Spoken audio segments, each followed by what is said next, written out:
किस में था?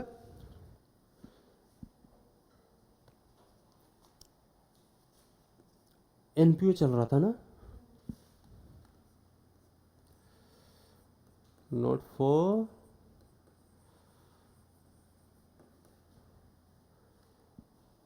प्रॉफिट, अपना काम ही है not for profit, entity organisation कुछ भी, इसी का काम कर रहे थे ना आपने। और रिसिपेंट पेमेंट हो चुका था, रिसिपेंट पेमेंट को वो रिवीजन करते हैं। रिसिपेंट पेमेंट क्या था, उसका नेचर क्या था?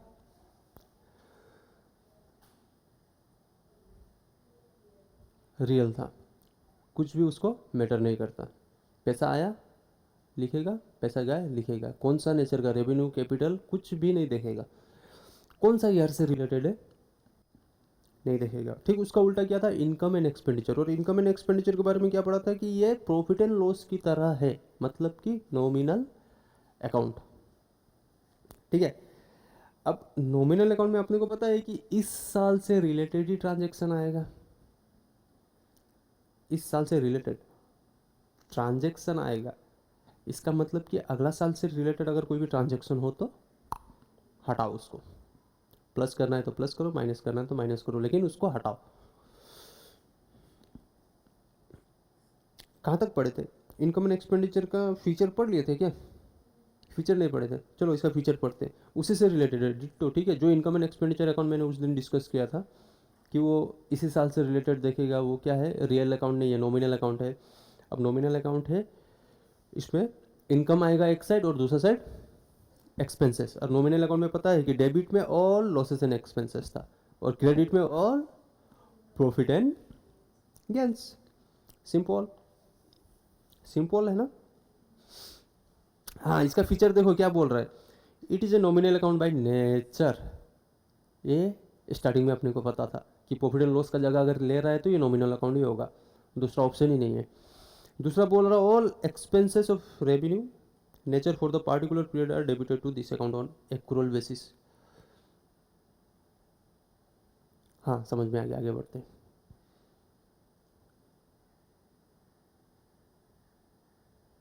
आगे बढ़े, क्या समझ में आया पहले वो बताओ, दूसरा नंबर पॉइंट है एक्सपेंसेस डेबिट में होगा, बस इतना ही बोला ना। ठीक है, चलो सीखते, सीखने तो आए ना।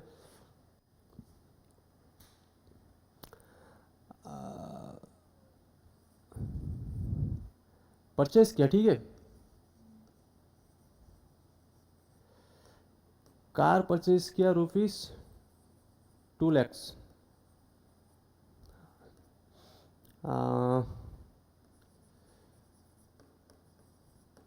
मेटेरियल परचेज किया रुपीस 1 लाख, रेंट पे किया रुपीस 12,000। मैं बना रहा हूँ income and expenditure account, debit all losses and expenses है, तो मतलब एक्सपेंसेस इस साइड आएगा और इस साइड इनकम, यही ना। टोटल एक्सपेंसेस कितना लिखूँ मैं बताओ, अगर मैं इसको टोटल कर देता हूँ कितना हो गया, 2 1 3, 3,12,000 लिख दो, 3,12,000, सिंपल। उस दिन में अपने डिस्कस किए थे, बड़ा सा एक मशीनरी खरीदा, प्रॉफिट एंड लॉस में डेबिट साइड में लिखोगे या क्रेडिट साइड में?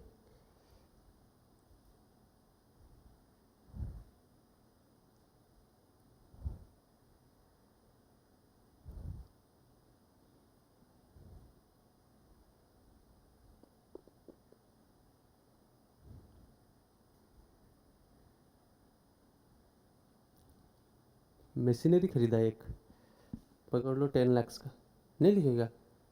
क्यों?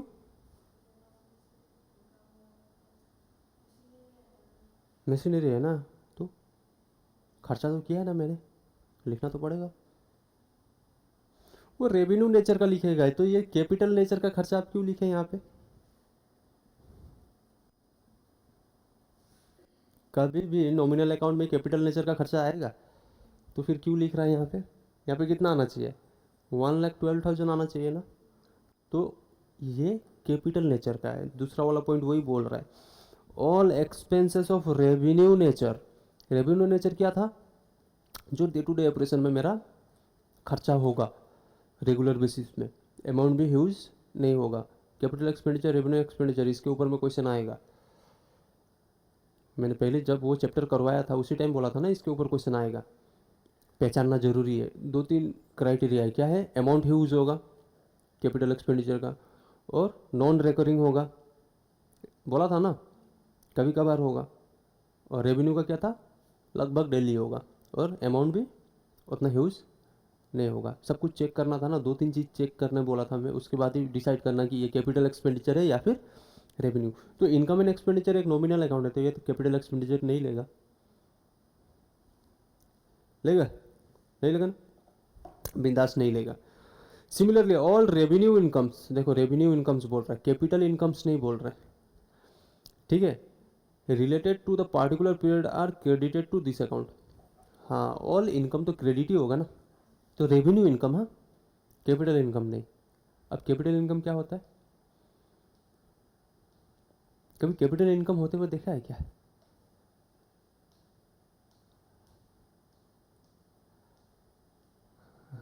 बोलो, कुछ तो बोलो। नहीं देखा है? कभी आपके आसपास में किसी ने ज़मीन बिक्री किया है? क्या? कितना में? बताया नहीं ना? हाँ, मान लो वो 5 लाख में कोई एक ज़मीन खरीदता है, तो आपको 5 लाख में दे देगा? कितना देगा? 6.5, 7। खरीदा कितना में और बेचा कितना में? 6.5। तो उसको फ़ायदा कितना हुआ? हुआ ना कुछ 1 लाख या 1.5 लाख। तो क्या उसका काम था? नहीं था ना। तो क्या बेचने के कारण आया? Asset.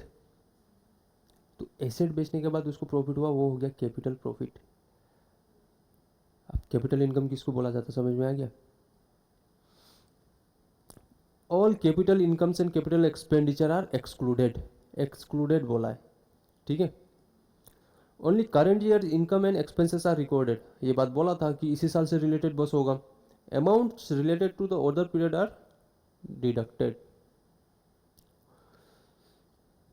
Amounts outstanding for the current year are added. बस ये पॉइंट मार्क करो। Amount related to other period are deducted and amount outstanding for the current year are added. अब इसके ऊपर में डिस्कस करते हैं, ठीक है। ये पॉइंट तो याद हो ही जाता है, लेकिन ये क्या बात बोल रहा है इसके ऊपर में भी आपका प्रैक्टिकल आता है।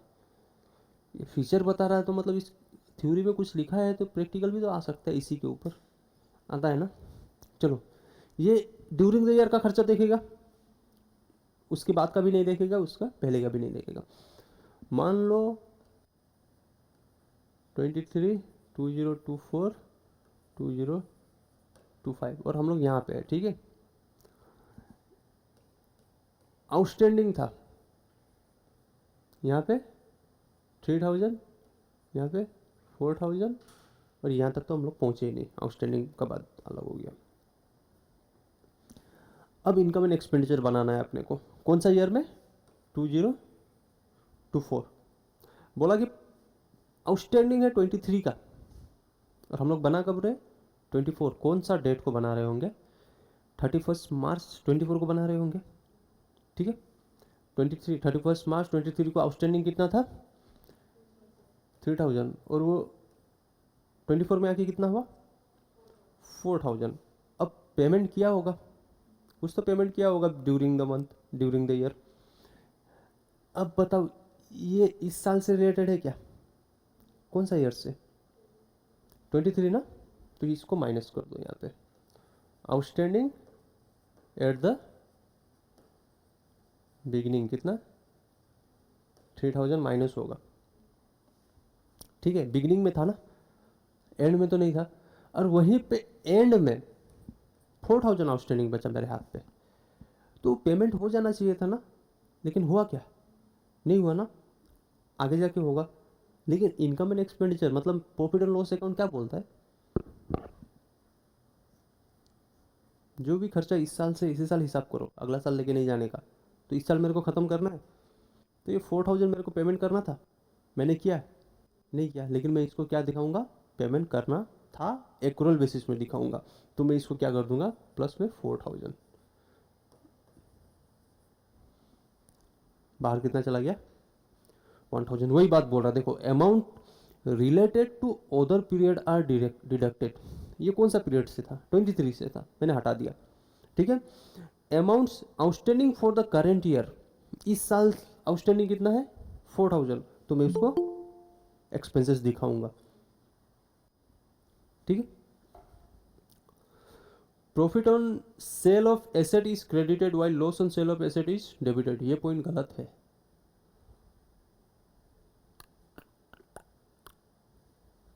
काट दो उसको। कैपिटल प्रॉफिट है ये, तो कैसे होगा, आएगा क्या, अपना कॉन्सेप्ट क्या बोलता है, कैपिटल प्रॉफिट आना चाहिए। स्टार्टिंग में एक पॉइंट में बताया है कि कैपिटल प्रॉफिट नहीं आएगा, आएगा नहीं आएगा बोला ना।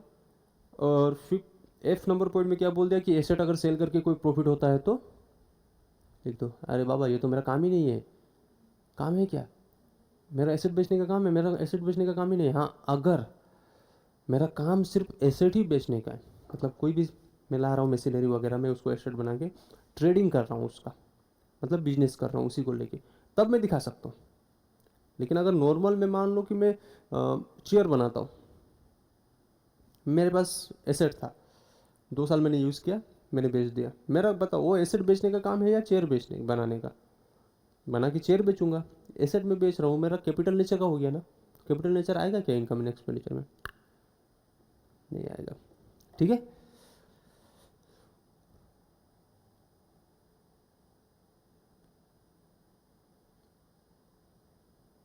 हाँ, डेप्रिसिएशन आ सकता है, वो तो नॉमिनल नेचर का है ना।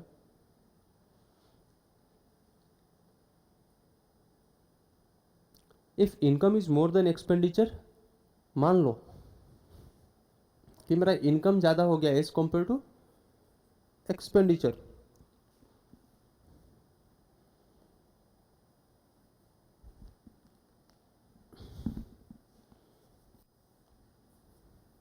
इनकम ज़्यादा हो गया, मैंने पैसा कमाया 10 रुपया और मेरा एक्सपेंसेस हो गया 8 रुपया, मेरे पास कितना पैसा ज़्यादा बचा, 2 रुपीज़, तो इसको बोला जाएगा सरप्लस। जैसे वहाँ पे हम लोग प्रॉफिट वर्ड यूज़ करता था ना, यहाँ पे हम लोग प्रॉफिट वर्ड यूज़ नहीं कर पाएगा। कैसे यूज़ करेगा, करेगा क्यों नहीं करेगा, प्रॉफिट वर्ड यूज़ करेगा यहाँ पे, नेट प्रॉफिट, ठीक है, सिंपल रहने का।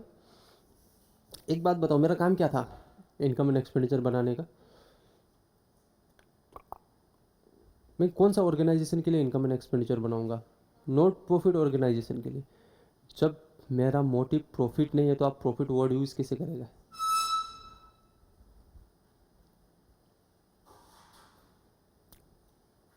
यूज़ करेगा क्या, तो क्या ये वर्ड यूज़ करेगा, सरप्लस, कि मेरे पास इतना पैसा बचा, बच गया, बच्चा मतलब छोटा बच्चा नहीं, बच गया, कितना रुपया, 2 रुपीज़। तो प्रॉफिट वर्ड, यहाँ पे प्रॉफिट वर्ड नहीं यूज़ करेंगे, आपने क्या यूज़ करेंगे, सरप्लस।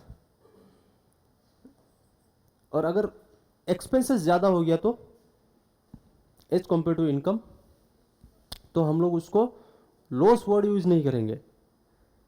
लॉस, मेरा काम प्रॉफिट एंड लॉस का था नहीं ना, तो मैं उसको वर्ड करूँगा डेफिसिट, कि मेरा कम पड़ गया पैसा, जितना मुझे चाहिए था उससे कम पड़ गया, इधर यूज़ करेंगे डेफिसिट। एक छोटा सा फॉर्मेट बनाओ, किस तरफ सरप्लस आएगा किस तरफ डेफिसिट आएगा वो लिख लो, डेबिट साइड सरप्लस, और बस वो खुद को समझने के लिए। हाँ,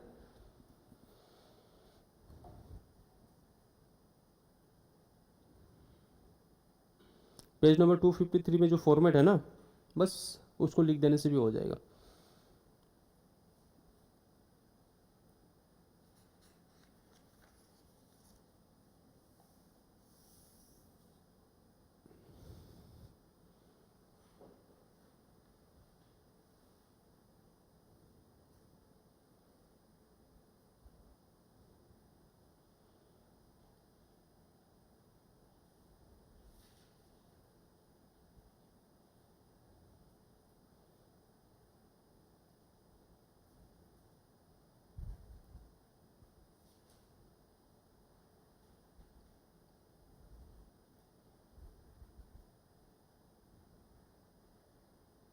हो गया।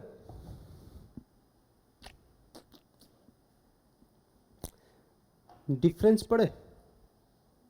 नहीं, बाद में। ये आप लोग का होमवर्क दे दूं क्या, डिफरेंस पढ़ना? क्वेश्चन लेकिन गिरेगा, समझने लायक कुछ नहीं। जो हम लोग प्रॉफिट एंड लॉस बनाए थे या इनकम एंड एक्सपेंडिचर के बारे में जो डिस्कस किए थे, वो लोग दोनों को कंपेयर करना है, ठीक है?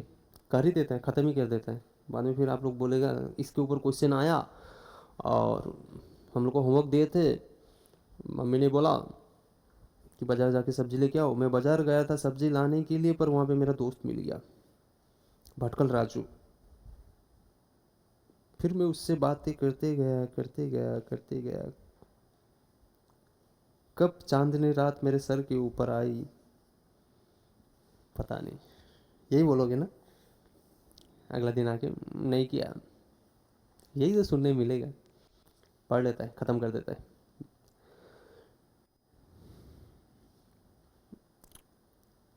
नेक्स्ट क्लास निपट जाएगा ये चैप्टर टोटली। हाँ, आज इसलिए नहीं निपटेगा क्योंकि आज 1 घंटा है मेरे पास, और ये 1 घंटा कोई छीन नहीं सकता मेरे से।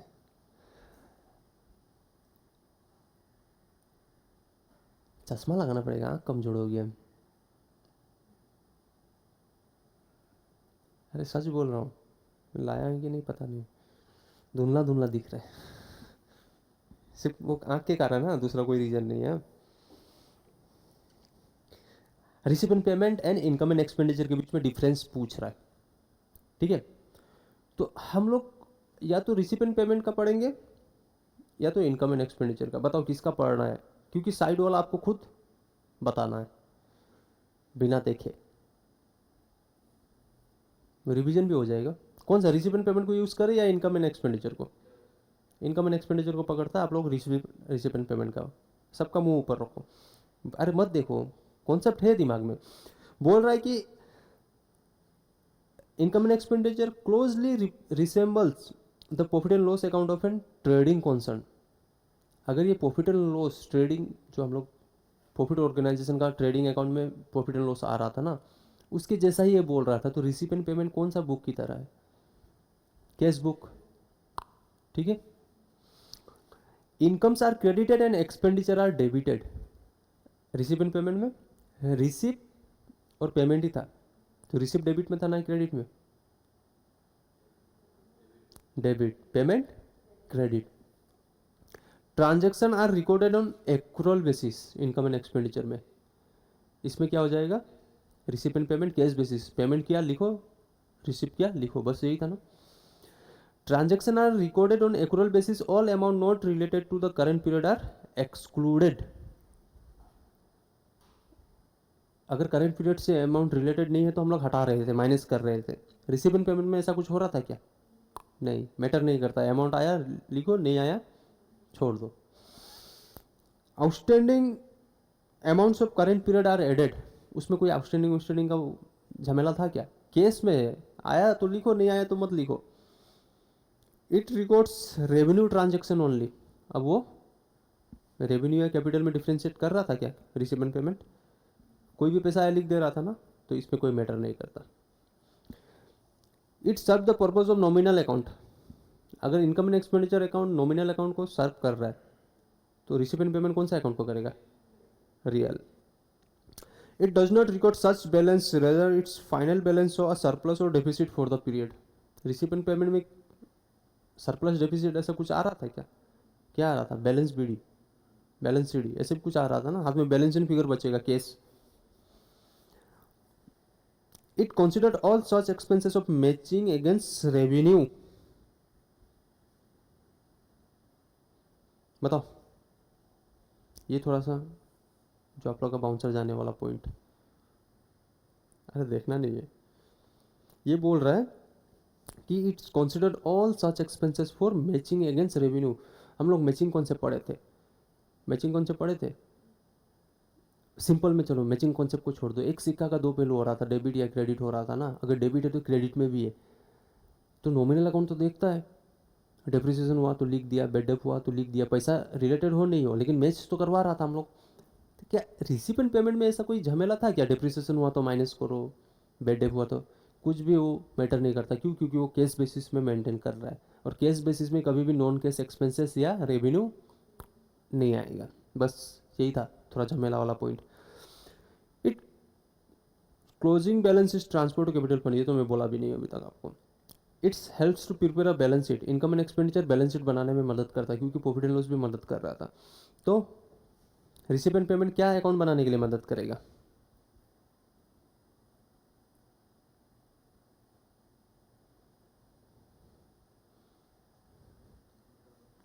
रिसिपेंट पेमेंट पूरा साल का पैसा आया गया, कब का आया कब का गया, सारा चीज़ बताएगा आपको। और इनकम एंड एक्सपेंडिचर में अपने को क्या ज़रूरत था इस साल से रिलेटेड, वो कहाँ पे देखेगा?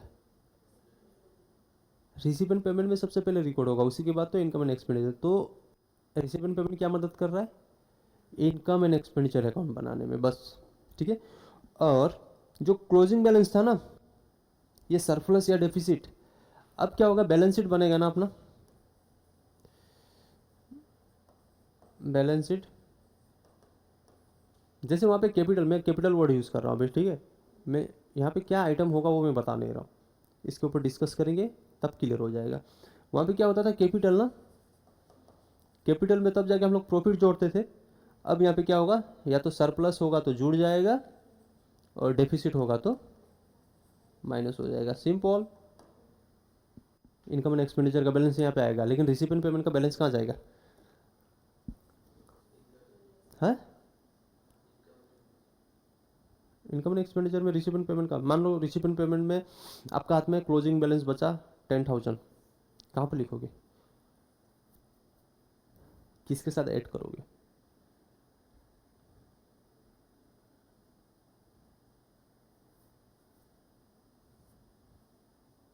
ऑनलाइन वाले इतना शांत है। क्या बचेगा आपके हाथ में रिसिपेंट पेमेंट में? एसेट। क्या बचेगा? कैश बचेगा या कुछ और बचेगा? कैश क्या एसेट है? कहाँ जाता है? Balance sheet. फिर अगला साल ओपनिंग बैलेंस बोल के खुलेगा, बस इतना ही है। कैरी फॉरवर्ड हो जाएगा नेक्स्ट ईयर। अब difference between profit and loss account and income and expenditure account, क्या डिफरेंस है? इतना देर तो हम लोग यही पढ़ा कि प्रॉफिट एंड लॉस और इनकम एंड एक्सपेंडिचर सेम है, लेकिन इन लोग डिफरेंस दिखा रहा है। चलो देख लेते। प्रॉफिट एंड लॉस क्या बोल रहा है? It is prepared by profit oriented business. ले, पहला पॉइंट तो बर्बाद कर दिया। अब ये बोलेगा non profit oriented business organisation. The debit balance of profit and loss account is known as net loss. ले, अब इसको बोलेगा डेफिसिट। और क्रेडिट बैलेंस को क्या बोलेगा? सरप्लस। और ये बोलेगा नेट प्रॉफिट, नेट लॉस। हाँ, क्रेडिट बैलेंस को नेट लॉस बोलेगा। तो क्रेडिट साइड ज़्यादा आने के कारण डेबिट साइड में बैलेंस बच गया ना, तो उसको क्रेडिट बैलेंस बोलेगा ना, तो मतलब प्रॉफिट है, नेट प्रॉफिट है। लेकिन उधर क्या बोलेगा? सरप्लस और डेफिसिट, दो टर्म यूज़ हो रहा था, नेट लॉस नेट प्रॉफिट, और उधर surplus deficit. To check correctness of accounts, trial balance is prepared before preparing this account. Profit and loss बनाने से पहले ट्रायल बैलेंस बनता है ना, वही बात बोल रहा है। अभी ये किसको देख के बनेगा? ये किसी को देख के नहीं बनेगा। डेबिट बैलेंस ऑफ ये तो पॉइंट ही नहीं लिखा। Debit balance of income and expenditure account is known as excess of expenditure over income और deficit and deduct from opening capital. ले, बर्बाद कर दिया। इधर में 3 पॉइंट लिखा है, इधर में 2 ही लिखा है, 3 लिखा है। ध्यान से देखो, इनकम एंड एक्सपेंडिचर में जो लास्ट का 2 पॉइंट लिखा है ना, वो एक ही लाइन है। अब क्या करेगा? अब क्वेश्चन इसी के ऊपर आया तो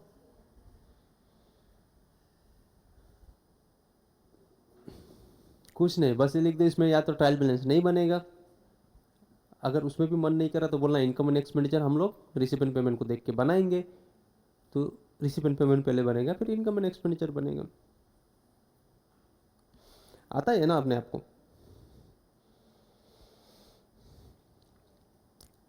ये अब जो 2 पॉइंट पढ़ने वाले हैं अपने एसेट से रिलेटेड, ये थोड़ा इंपॉर्टेंट वर्ड है। मेरे को लगता है कहीं ना कहीं इससे क्वेश्चन गिरा देगा, बस ये वर्ड से रिलेटेड क्वेश्चन। ठीक है, ये बैलेंस शीट का आइटम। मैं बोला था यहाँ पे कैपिटल में वर्ड यूज़ कर रहा हूँ, लेकिन यहाँ पे इन लोग क्या वर्ड यूज़ करेंगे हम लोग डिस्कस करेंगे, उसके बाद ही मैं बताऊँगा। पहले अभी कैपिटल समझ लो, यही बोला था ना।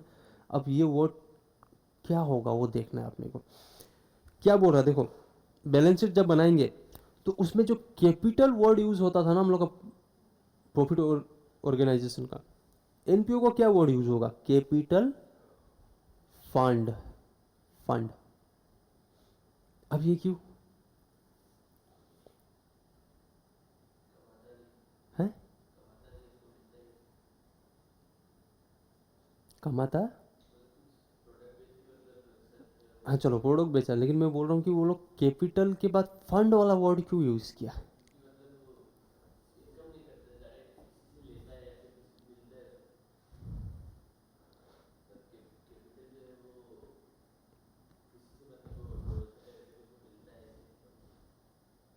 हाँ लगभग ठीक है। देखो ना क्या होता है, पैसा आप देगा, सब्सक्रिप्शन वगैरह कुछ भी लेगा, एंट्रेंस फीस लेगा, तो किसी का लाइबिलिटी कैपिटल है क्या? किसी का पैसा है, मेरा मतलब मैं मालिक हूँ क्या उसका? नहीं हो ना, वो मुझे रिटर्न मिलेगा ही नहीं, मिलेगा ही नहीं।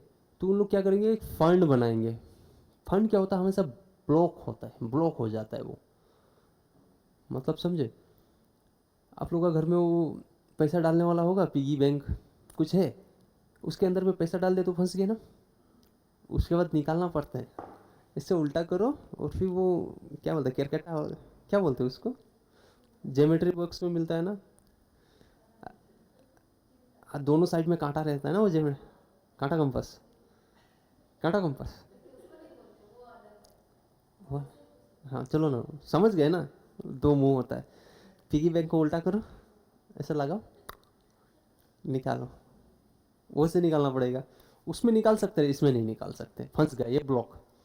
ठीक है, ये फंड हो गया, उसीलिए फंड। किसी भी चीज़ में अगर हम लोग, कोई भी चीज़ में अगर मैं बोल दूंगा कि ये मैं इस काम के लिए फंड दे रहा हूँ, वो ब्लॉक, वो जब तक वो काम होगा नहीं वो पैसा वहीं का वहीं रहेगा, हिल नहीं पाएगा।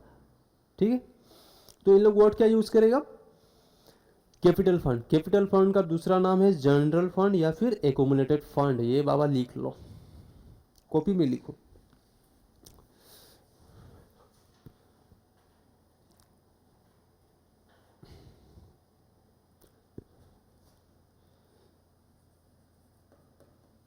कैपिटल फंड का दूसरा नाम क्या है, जर्नल फंड और एक्यूमुलेटेड। इसका मतलब क्या था, जुड़ जुड़ के जुड़ जुड़ के जुड़ जुड़ के आया हुआ पैसा, यही ना।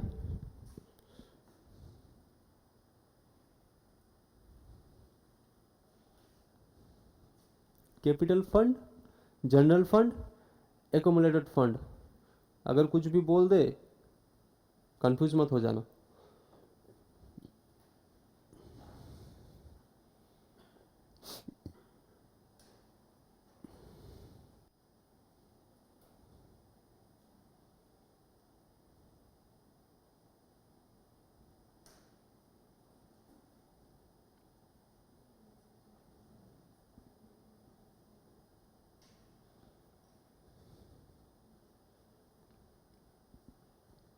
आगे बढ़े, देखो ये क्या होता है, it is actually the capital of non profit organisation. उन लोगों का कैपिटल है ये, ठीक है, पैसा उसमें आता है, लेकिन फंड वर्ड क्यों यूज कर रहे हैं, क्योंकि वो हिलेगा नहीं और हम लोग को रिटर्न मिलेगा भी नहीं। It may be found out as the excess of asset over liabilities. ठीक है, एसेट ज़्यादा हो गया, लाइबिलिटीज कम हो गया, तो balance in figure capital fund, ये वाला बात वो लोग बोल रहे हैं। समझ में आया या ऐसे माथा हिला दिया? बैलेंस शीट में एक साइड एसेट एक साइड लाइबिलिटी होता है। एसेट बहुत ज़्यादा है, मान लो 1 लाख का एसेट है, और लाइबिलिटी साइड में टोटल लाइबिलिटी 90,000 है, तो 10,000 जो बैलेंस इन फिगर है वो क्या है, वो है कैपिटल फंड, जनरल फंड। मतलब दूसरा बात इन लोगों को बोला कि उस तरीके से भी आ जाता है कि आपको पता है कि मेरे पास एसेट कितना है और लाइबिलिटीज़ कितना है, माइनस कर दिया, जो बचा वो मेरा कैपिटल है, फंड है, मेरा हाथ में है। ठीक है, यूजुअली सरप्लस और deficit are during a period is added with और डिडक्टेड फ्रॉम, मतलब सरप्लस ऐड होगा या डेफिसिट ऐड होगा कैपिटल फंड में? प्रॉफिट, सरप्लस, और डिडक्ट क्या हो जाएगा? लॉस, मतलब कि डेफिसिट। लेकिन हम लोग लॉस या प्रॉफिट वर्ड यूज नहीं कर पाएंगे, इसलिए सरप्लस या फिर डेफिसिट। इनकम ओवर एक्सपेंडिचर मतलब सरप्लस, एक्सपेंडिचर ओवर इनकम मतलब डेफिसिट। ठीक है। अ portion of capitalised income like donation में बी एडेड विथ इट। ये पॉइंट को मार्क करो, ये पॉइंट को एट द एंड, मतलब क्लास आज नहीं, ये चैप्टर खत्म होते होते मुझे प्लीज समझ में आ जाएगा ये पॉइंट। अभी नहीं समझाऊंगा मैं इसको, हाँ अभी समझा दूंगा तो कहीं और लेके जाना पड़ेगा, फिर दिक्कत हो जाएगा आप लोग को। हाँ, स्पेशल फंड क्या होता है? देखो कैपिटल फंड को स्पेशल फंड बोला था क्या? नहीं बोला था ना, मतलब कि ये कुछ और है। अब ये क्या है? It may be created out of special donation और सब्सक्रिप्शन और out of portion of surplus. For example a club में हैव अ बिल्डिंग फंड, ठीक है। It may be use for meeting some specific expenses or for acquiring an asset. If any income is derived out of investment made against this fund, or if any profit or loss occurred due to sale of such investment, such income or profit loss is transferred to this। हम क्या समझ में आया? समझ में आ गया ना पूरा? बिल्कुल। पढ़ो पढ़ो पढ़ो पढ़ो पढ़ो, फिर मेरे को समझाओ तो क्या समझ में आया। ऑनलाइन वाले भी पढ़ते रहे।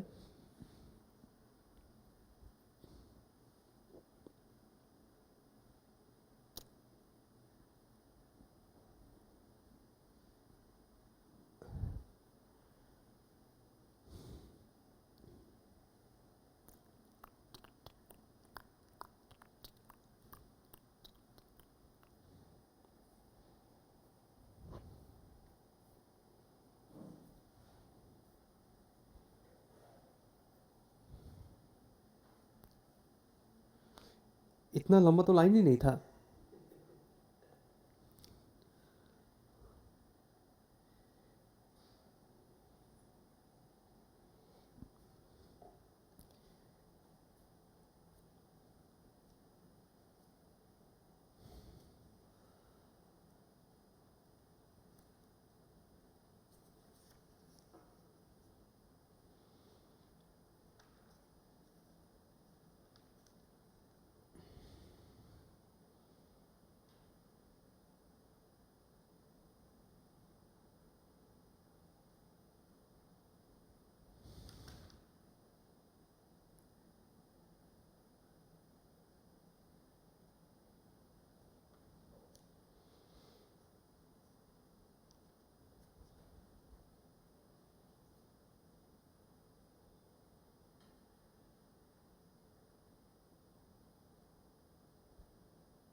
अरे कुछ तो बोलो।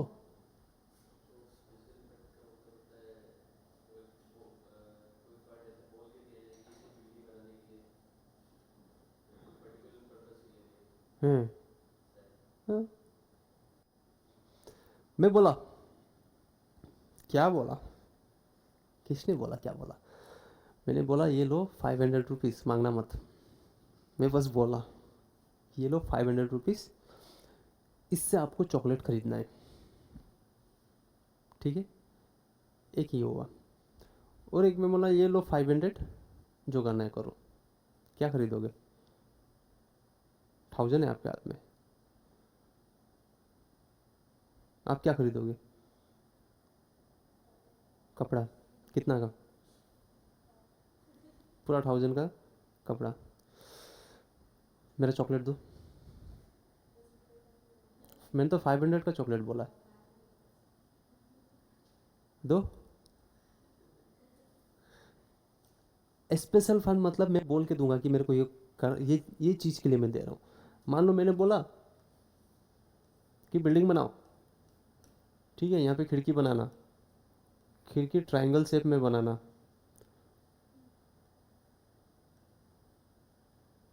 अच्छा है डिजाइन। ओ माँ, इतना सुंदर बिल्डिंग। ओ माय गॉड, इधर भी खिड़की और यहाँ पे गार्डन। ऐसा बनाना है और मैंने आपको दिया ₹500। अरे कागज़ का बनाना है, बन जाएगा ना, बोल दिया ना। ये हो गया स्पेशल फंड। किस किस काम के लिए दे रहा हूँ मैं? तो जो काम के लिए दूंगा ना, वो काम को आगे में नाम रख देना। क्या नाम रखोगे? बिल्डिंग बनाते जन्नो की दिशा में फंड। কি হয়ে গেল नाम? Building fund. हिलेगा नहीं ये। अब क्या होगा, ये पैसा आपके हाथ में है ना। बनाना तो आपको बिल्डिंग ही है, आपको तो खरीदना, आपको तो मैं चॉकलेट खरीदने बोला था ना, लेकिन कब खरीदने में बोला कि कल चाहिए, परसों चाहिए, तरसों चाहिए। आपको काम करना है तो बिल्डिंग का मतलब चॉकलेट खरीदना ही है। तो आपके हाथ में क्या ऑप्शन है? वो 500 है, मैं लगा दूंगा मार्केट पे। लगा दिया, उसमें आपको इंटरेस्ट मिला। मिला इंटरेस्ट, अब वो इंटरेस्ट आप खा जाओ, खा दो इंटरेस्ट, क्योंकि आप तो अपना प्रॉफिट के लिए काम कर रही हो। क्या के लिए काम कर रही थी? समाज के लिए। समाज के लिए काम कर रही, तो पैसा खा दोगी। अब वो पैसा फिर यहाँ पे आके वो जो फायदा हुआ ना मेरे को इन्वेस्ट करने के बाद, इसमें जुड़ जाएगा। तो मेरा पैसा हो गया 550। मतलब कि ये पैसा कहीं पे भी नहीं हिलेगा सिवाय बिल्डिंग बनने पे।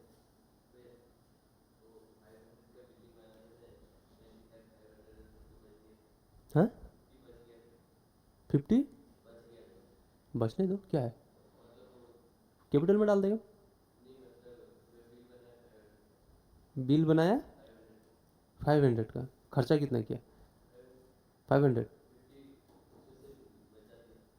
ठीक है। नहीं, कैपिटल फंड है ना उधर, चला जाएगा उस पर, मिलेगा नहीं। कैपिटल फंड था ना, जन वो कैपिटल या फिर जनरल या फिर एकोमुलेटेड, उसमें चला जाएगा वो पैसा, बचा हुआ पैसा। और नहीं भी बचता तो भी सारा का सारा पैसा उसी में जाएगा। जर्नल एंट्री है, देखो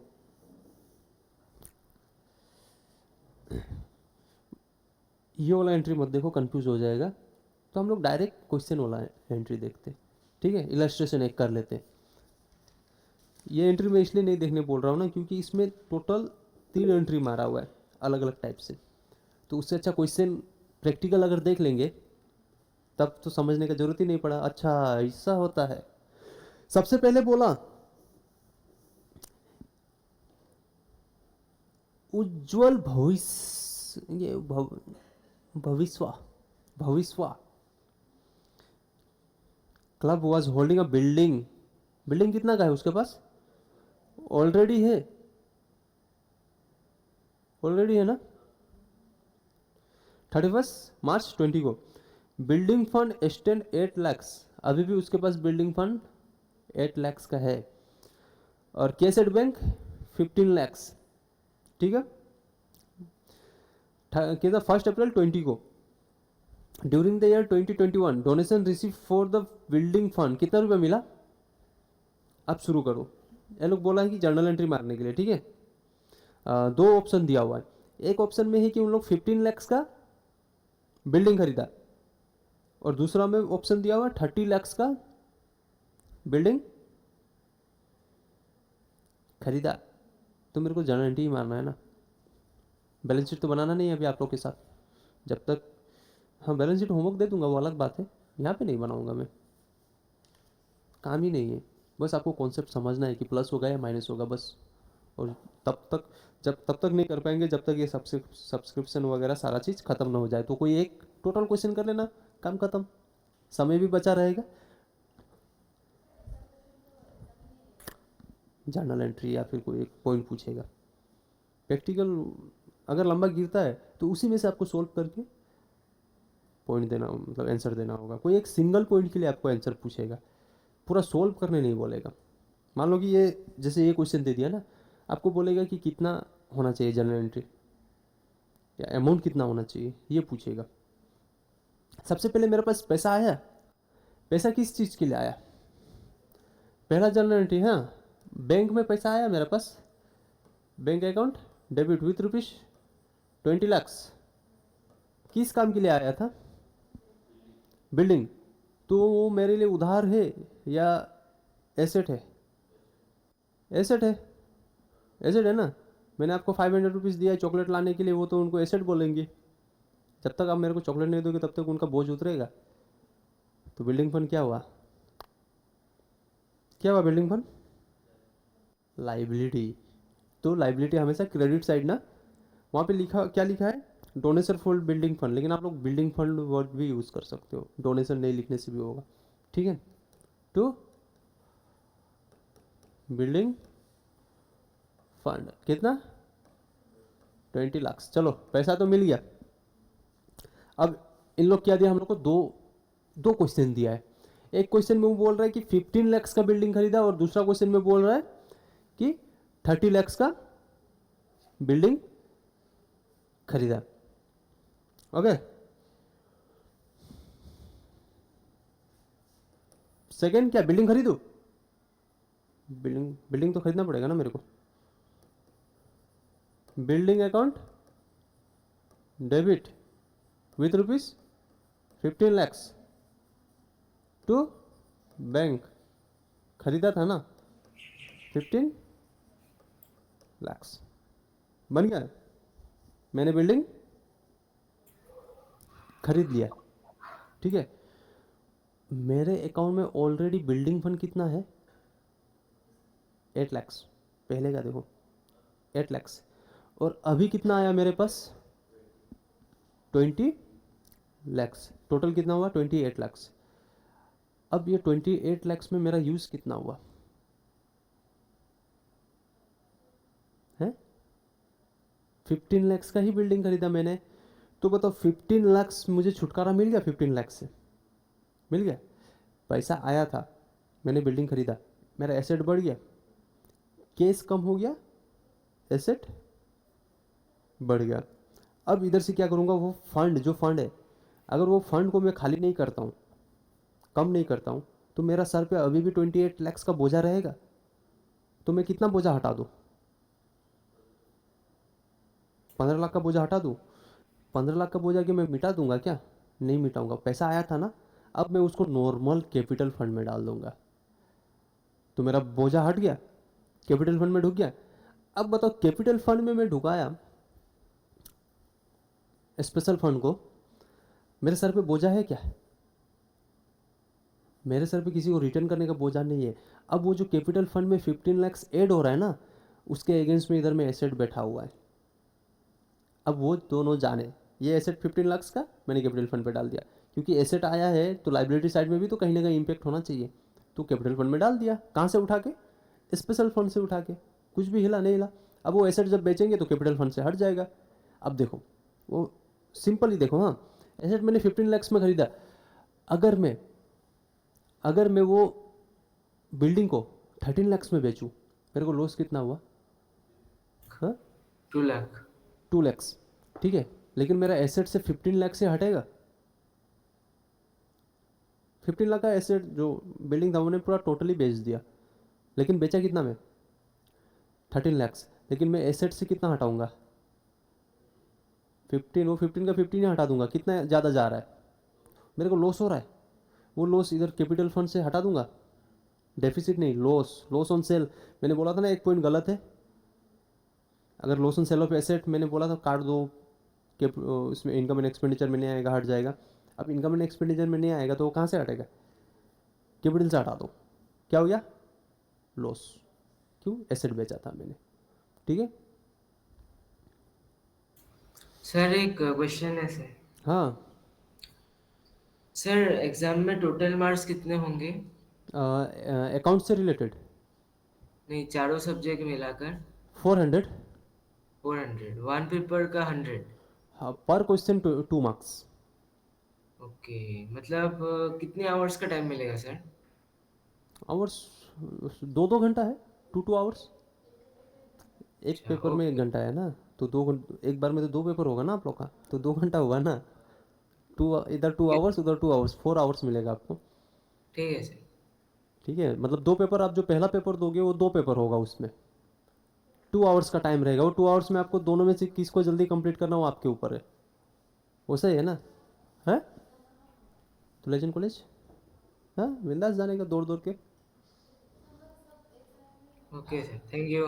हाँ, थैंक यू सर। सब आप लोग एक साथ हो गए तो कुछ भी नहीं, नहीं ऑनलाइन में नहीं। अरे तीसरा, मेरा बोझा हटाना है। बोझा कब हटेगा? बिल्डिंग फंड पहले क्या था?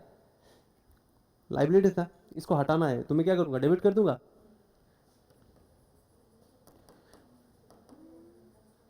Building fund to capital fund में डाल दूँ। कितना रुपीस? 28 लाख। 28 लाख टोटल मेरा 28 लाख हो रहा है ना। 20 लाख में अभी बनाया बिल्डिंग फंड, 8 लाख ऑलरेडी था, तो मैं अपना बोझा तो 28 लाख हटाऊंगा ना। है कहाँ हटाया? मैं अभी हटा रहा हूँ। मेरे को कितना हटाना है? 28 लाख, क्योंकि टोटल मेरा बिल्डिंग फंड कितना हो रहा है? 28 लाख। तो मेरा बोझा तो हटाना पड़ेगा ना मेरे को, तो मैं 28 लाख हटा दूंगा। 28 लाख। ये गलत है क्या? अच्छा ठीक है, सॉरी, गलत हो गया। कितना होगा ये? 15 लाख। चल भाई, 15 लाख। नेक्स्ट क्वेश्चन आपका होमवर्क है, बस ये समझ लो। इस बार मैंने 28 लाख का बिल्डिंग फंड टोटल बनाया। ओके, 28 लाख का मेरा टोटल बिल्डिंग फंड बना, लेकिन मैंने बिल्डिंग खरीदा कितना का? 15 लाख का। तो मेरा बोझा कितना हल्का हुआ? 15 लाख। मैंने कैपिटल फंड में कितना डाल दिया बिल्डिंग फंड से हटा के? 15 लाख। लेकिन नेक्स्ट क्वेश्चन में है कि वो बिल्डिंग खरीदेगा 30 लाख का। पेज नंबर 256, ये आप लोग का होमवर्क है। बिल्डिंग खरीदा 30 लाख का, लेकिन मेरे पास टोटल फंड कितना है? अब 2 लाख कहाँ से लाओगे? हाँ, मेरे पास स्पेशल फंड था ना 28 लाख। हाँ, मैंने टोटल यूज़ कर दिया उसमें। मेरे को अभी मतलब किस चीज़ से है? स्पेशल फंड से। तो 28 लाख, 2 लाख कम है, मुझे क्या मतलब? मेरे पास 28 है, ले जाओ। तो अब मैं सिर्फ 28 को हटा दूंगा, बिल्डिंग फंड में निकाल के कैपिटल फंड में डाल दूंगा, लेकिन पहला 2 जर्नल एंट्री मारने के बाद। ठीक है, चलेगा? नेक्स्ट डे अपन लोग पढ़ेंगे सब्सक्रिप्शन के बारे में, और entrance fees, life membership fees, ये छोटा छोटा वर्ड है, कुछ इंपॉर्टेंट वर्ड इससे रिलेटेड। ठीक है, तो मैं चाहता हूँ कि इससे पहले का जो भी क्वेश्चन है, ये जो treatment of some important items बोला है ना, उससे पहले का जो भी क्वेश्चन है कंप्लीट कर लो। Okay, tata bye bye. Recording बंद कर दे रहा हूँ।